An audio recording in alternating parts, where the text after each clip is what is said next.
মুখ্যমন্ত্ৰীলৈ প্ৰশ্ন আমি মানুহ নহয় নেকি যদি অকবালা চৰকাৰে যদি সহায় কৰে তাতকৈ একো নালাগে মোৰ থাকিবলৈ জেগা অকমান নাই ঘৰটোত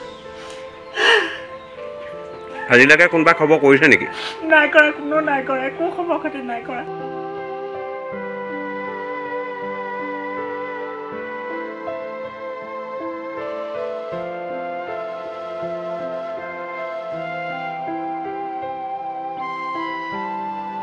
গেলেকীত শিলাবৃষ্টিত ক্ষতিগ্ৰস্তৰ হাহাকাৰ গেলেকীৰ দুলাকাষৰীয়াৰ 4 নং আৰু 5 নং ৱাৰ্ডৰ ৰাইজৰ মাজত হাহাকাৰ পৰিস্থিতি চৰকাৰী বিষয়াই খবৰ লোৱাৰ বাবে ক্ষুব্ধ হৈ পৰিছে স্থানীয় ৰাইজ উল্লেখ্য যে গেলেকী দুলাকাষৰীয়া গাঁও পঞ্চায়তৰ অন্তৰ্গত 3 নং আৰু 4 নং ৱাৰ্ডত যোৱা সপ্তাহত হোৱা প্ৰচণ্ড শিলাবৃষ্টিৰ ফলত বিস্তৰ ক্ষতিসাধন হয় আজি প্ৰায় এসপ্তাহ অতিক্ৰম কৰাৰ পিছতো কোনো প্ৰশাসনৰ তৰফৰ পৰা সাহায্য নোপোৱাত এতিয়া অতিষ্ঠ হৈ পৰিছে ৰাইজসকল অতিষ্ঠ হৈ আগন্তুক নিৰ্বাচনত ভোট বৰ্জন কৰাৰ হুংকাৰ প্ৰদান কৰে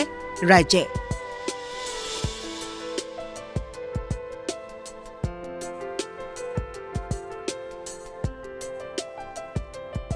আচ্ছা ৰাইজে ক'লে কোৱাটো এতিয়া একদম প্ৰকৃতত সত্য কথা কৈছে দেই ইয়াত মিছা কথা ক'বলগীয়া নাই আমাৰ প্ৰেচিডেণ্ট যিজন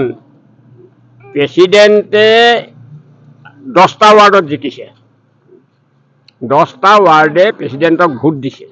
তো 10টা ৱাৰ্ডৰ ভিতৰত বাকী সব ৱাৰ্ডে যে সাহায্য পায় 4 নম্বৰ ৱাৰ্ডটোত 3 নম্বৰো সোমাই আছে ইয়াত কিয় পোৱা নাই কিয় বাচিলে ইয়াত আমাৰ বুধবাৰ হেদিন আছিলে কলগাঁৱত এনেকুৱা এটা সমস্যা হ'ল মানে মানুহৰ কাৰো ল'ৰা ছোৱালী মোক কোনো কাকো দেখিবলৈ নোৱাৰা হ'লো গতিকে চৰকাৰে এতিয়ালৈকে হৈ আছে নি আমাৰ চৰকাৰখন আমি জনসাধাৰণে যদি ভোট নিদিওঁ চৰকাৰখন ক'ৰ পৰা চৰকাৰ উঠিব ন তাকে বুজি আমাকতো চাব লাগে আমাৰ এখন ত্ৰিপাল নাই এখন কিবা নাই আমাৰ ঘৰ দুৱাৰ আমি ইমান যেনেকে এতিয়া আছোঁ বৰষুণ দিয়া নাই কাৰণে আছোঁ আমি তেনেকে হা আমাকতো চাব লাগে চৰকাৰে ন কি ভাবি পেলাই চৰকাৰখন এনেকুৱা কৰিছে ন হেমন্ত ছাৰ কি বুলি ভাবিছে হা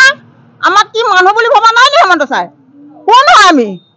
আমি যে ভোট দিছিলোঁ আপুনি যে উঠিছিলে এতিয়া আপুনি হেৰিখন পাই পেলাই গাড়ীখন পাই পেলাই কি মানুহক নাচায় নি আমাৰ হেৰি জনসাধাৰণ কি আমি মানুহ নহয় নি সেইদিনা 13 তাৰিখ আছিলে সন্ধিয়া প্ৰায় 4:45 বজাত যিটো আমাৰ প্ৰাকৃতিক দুৰ্যোগ মানে বিজুলী ঢেৰেকনি শিল বৰ্ষণ হৈ পিনে ঘৰৰ ৰাইজৰ অনিষ্ট হৈছিল সেই অনিষ্ট হোৱাৰ পিছত আমি প্ৰতিজন মানে হেৰিলে ৱাৰ্ডৰ মেম্বাৰলৈকে প্ৰেচিডেণ্টলৈকে আমি খবৰ দিয়া হৈছিল খবৰ দিয়াৰ পিছত তেওঁলোকে কোনো চাবলৈ অহা নাছিলে নহাৰ কাৰণে আমি 15 তাৰিখৰ দিনাখন আমি বামগাঁও বুলি ক'ব লাগিব সেইডোখৰ বামগাঁৱৰ সেইডোখৰত আমি সাংবাদিক মাতি পিনে এই ৰিপৰ্ট এটা দিয়াৰ পিছত তেওঁলোক কি কৰিলে 16 তাৰিখৰ দিনাখন আমাৰ আহি পিনে এই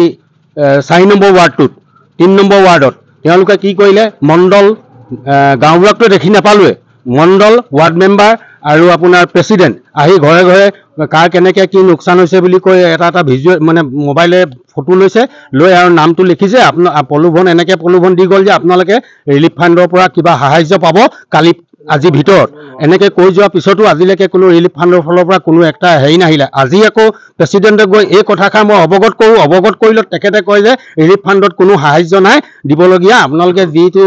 আধাৰ কাৰ্ডে আৰু পাছবুক একাউণ্ট এইটো এটা দিলে মানে হেৰি হ'ব সেইটো পঠিয়াই দিয়াৰ পিছত চৰকাৰে কেনেকৈ সেইটো নিৰ্ধাৰিত কৰে কেতিয়া দিব সেই কথাষাৰো তেওঁলোকে ক'ব নোৱাৰে আৰু কেতিয়া দিব আপোনালোকে দিয়ক কাগজ জমা দিয়ক আপোনালোকে নিশ্চয় পাব বুলিহে কয় কিন্তু ৰাইজে এতিয়াও পানী পৰা অৱস্থাতে আছে আজি বৰষুণ এজাক দিলেও এখন টিং বচা নাই কাৰো কোনো এঘৰ মানুহ এই 4 নম্বৰ ৱাৰ্ডটো কমে 100 মানুহমান এনেকুৱা হৈ আছে এই অঞ্চলত 4 নম্বৰ ৱাৰ্ডটোত সম্পূৰ্ণমতে কোলা বগা বাছিলে মুঠৰ আমি ইয়াত ক'তো এখন কোনো ৰিলিফৰ কোনো হেৰি এটা নাপালোঁ কোনো ৰাইজে নাপালে দিয়া নাই কোনো পোৱা নাই দুলাকাষৰীয়া গাঁও পঞ্চায়তৰ 4 নম্বৰ ৱাৰ্ড দৰকাৰ হ'লে এই 4 নম্বৰ ৱাৰ্ডে সম্পূৰ্ণ ভোট বৰ্জন কৰিব যি প্ৰতিনিধিয়ে উঠক কিন্তু ভোট বৰ্জন কৰিব যদি আমাক যদি ৰাইজক যদি তেওঁলোকে নাচায় তেওঁলোকে যদি আহি আমাৰ এইখিনি হেৰি নকৰে সাহায্য যদি গোহাঁই খণ্ড সম্পূৰ্ণ মানুহে পাবলগীয়া হ'ল কিন্তু দুলাকাষৰী খণ্ডৰ মানুহখিনি কিয় কোলা বগা বাছিলে তেওঁলোকে কিয় এতিয়া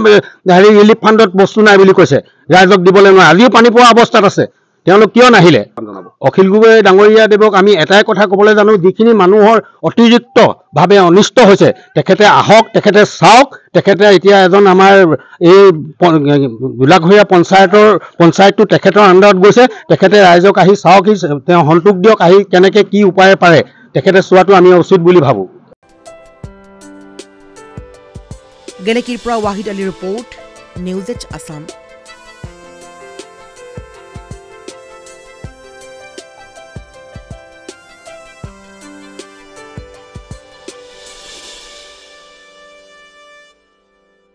নিজকে সজাই তুলিবলৈ প্ৰয়োজন এযোৰ প্ৰিয় সাজপাৰৰ ফেষ্টিভেল ব্ৰাইডেল ছেকশ্যনকে আদি কৰি পাৰ্টি গেট আপলৈকে মুঠৰ ওপৰত এযোৰ মন পচন্দৰ সাজপাৰৰ বাবে চিন্তা কিহৰ সাজপাৰৰ লগতে উপলব্ধ গহনাও তাতোকৈ ভাল খবৰ লেডিজৰ লগতে জেন্টছ আৰু কিডছৰ ছেকশ্যনো উপলব্ধ আপোনাৰ কাষত গীতাৰ্থ ক্ৰিয়েশ্যন যোগাযোগ নম্বৰ 7638886024 ঠিকনা near Japorigog LP school Japorigog Guwahati house number 11